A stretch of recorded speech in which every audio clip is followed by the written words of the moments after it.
Hello, ito guys. Papakita ko lang yung kung anong gamit ng speed card natin.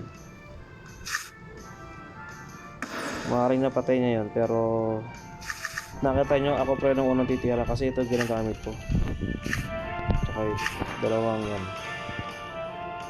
Yung dash, tsaka yung last stand.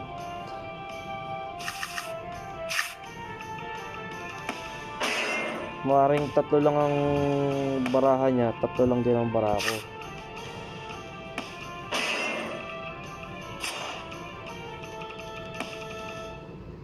Pero sa next, ay no, dalawa diba? Maaaring hindi ko siya mapatay dito, ako mapapatay niya. Pero at least ako yung unang tumitira kasi nilalagay ko yung speed card. Ayun no, 4 ang cards siya. Pag di ko siya napatay dito, patay ako. Nag-ipon siya ng cards. Galing.